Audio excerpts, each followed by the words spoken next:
اور غیلولہ صبح فجر کے بعد سو گئے تو فقیر بنیں گے، سمجھے؟ غیلولہ عصر کے بعد سو گئے تو پاگل بن جائیں گے، بھوت چڑھیں گے آپ پر۔ اس لیے ایک روایت، تو امام مالک رحمۃ اللہ علیہ کی یہ تمنا رہتی تھی کہ اللہ مجھے اور عمر دے دے، اور عمر دے دے، اور عمر دے دے، اور عمر دے دے، تاکہ مسجد نبوی میں خلق خدا کو زیادہ سے زیادہ حدیث پڑھاؤں۔ تو ایک دو دن ذہن میں آیا کہ یا اللہ، کوئی کیسے پتہ چلے گا مجھے باقی میں کتنے سال زندہ ہوں؟ پتہ چل جاتا۔ یا اللہ، حضرت ملک الموت کو اسرائیل نہیں کہنا ہے، اسرائیل اسرائیلی الفاظ ہے، اسرائیلیات میں سے اسرائیل کوئی بھی نہیں کہتا، سمجھے؟ قرآن و سنت میں کہیں بھی اسرائیل نہیں ہے۔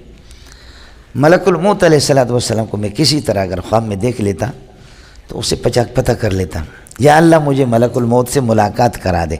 تو وہ مولی منظور کی دعا تھوڑی تھی، وہ امام مالک کی تھی۔ اللہ نے رات کو ملک الموت کو خواب میں دکھایا اس کو۔ حضرت آگے تسو کے تو کہا کہ جو ملک الموت ہے کمزان ہے، آسمان نہ راغلے کمزان نہ راغلے، سمجھے؟ آسمان سے آگے آپ کی ملاقات کے لیے آگے۔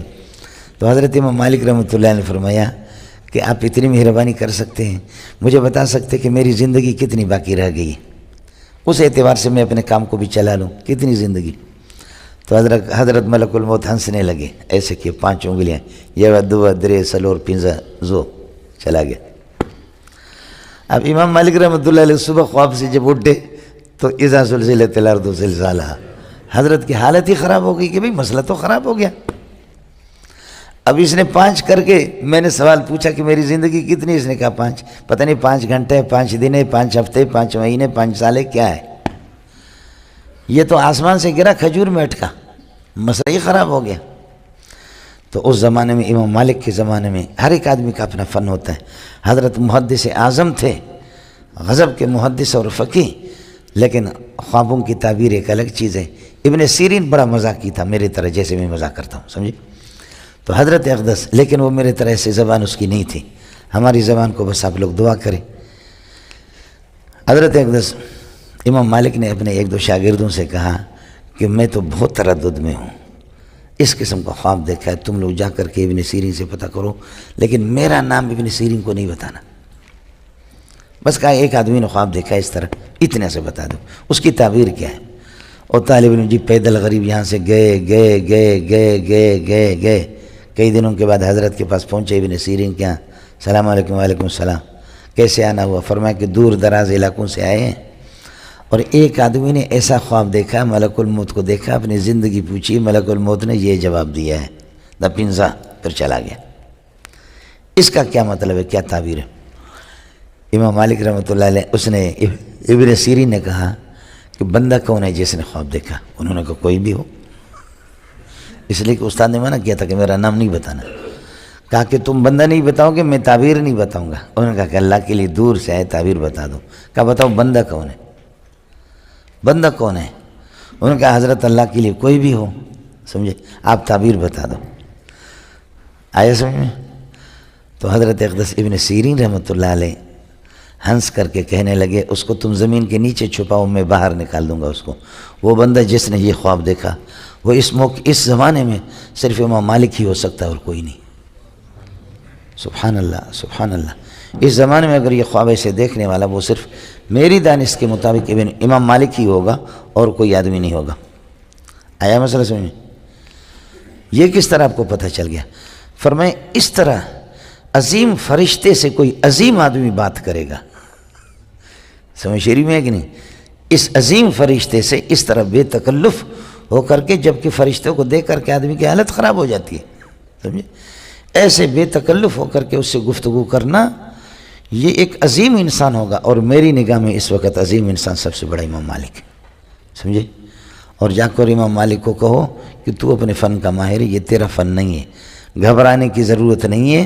فرشتے نے نہ 5 گھنٹے مراد لیے، نہ 5 ہفتے مراد لیے، نہ 5 دن مراد لیے، نہ 5 سال مراد لیے، نہ 5 مہینے مراد لیے، بلکہ ان کا اشارہ اس طرف کہ ان اللہ عنده علم الساعة وينزل الغيث ويعلم ما في الارحام وما تدري نفس ماذا تكسب غدا وما تدري نفس بأي أرض تموت ان اللہ علیم خبیر۔ امور 5 هذه ال5 لا يعلمها ملك مقرب ولا نبي مصطفى فمن ادعى انه يعلم شيء من هذه فقد كفر بالقرآن لانه خالفه۔ ابن عباس کا قول ہے، یہ 5 چیزیں کوئی بھی ماں کا حلال جانتا نہیں۔ 3 قسم کی نیند ہوتے، کیلولہ، ایلولہ، غیلولہ، سمجھے؟ کیلولہ یہ دوپہر کا کیلولہ جو سنت ہے، اور ایلولہ صبح فجر کے بعد سو گئے تو فقیر بنیں گے، سمجھے؟ غیلولہ عصر کے بعد سو گئے تو پاگل بن جائیں گے، بھوت چڑھیں گے آپ پر۔ اس لیے ایک روایت کمزور ہے، لیکن اس روایت میں ہے کہ اگر کوئی عصر کے بعد سوتا ہے اور وہ پاگل ہو جاتا ہے تو پھر ہمیں ملامت نہ کرے، فلا یلومن الا نفسہ۔ میں اس کا آسان طریقہ آپ کو بتاتا ہوں، آپ عصر کے بعد سو جائیں، آدھا گھنٹے کے بعد جیسے آپ کی آنکھ کھل جائے گی تو پہلی بات تو آپ کو پتہ نہیں چلے گا یہ کس ٹائم پہ میں سویا ہوں، سمجھ شریف میں کہ پہلی بات یہ کہ آپ کو پتہ نہیں چلے گا کہ کون سا ٹائم ہے، تو کافی دیر کے بعد انشاءاللہ آپ کو سمجھ میں آئے گا کہ او عصر کے بعد سو گیا۔ رات کے سونے کے اندر یہ نہیں ہوتا، کیلولہ کے اندر یہ نہیں ہوتا، سمجھ شریف میں ہے کہ نہیں، لیکن عصر کے بعد یہی ہوگا۔ اور فجر کے بعد اگر سوئیں گے تو فقیری بھی آ جائے گی اور نامردی بھی آ جائے گی، نامرد بھی بنیں گے، مردانگی بھی آپ کی کمزور ہوگی۔ اس لیے حضرت عمر نے فرمایا ایاکم ونومۃ الغداۃ فإنہا مبخرۃ مجعرۃ مجفرۃ۔ کیا فصاحت ہے! ایاکم ونومۃ الغداۃ، فجر کو نہ سویا کرو، فإنہا مبخرۃ مجعرۃ مجفرۃ۔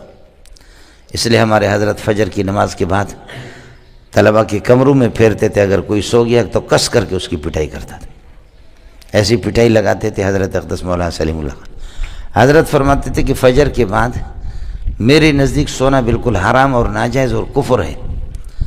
اور ہمارے ایک اور استاد تو فرماتے تھے کہ فجر کے بعد سونا علماء کے لیے واجب ہے۔ جیسے فجر کے بعد ظاہر ہے کہ ہم لوگ یاسین تو پڑھیں گے بھی نہیں، آیا سمجھ میں؟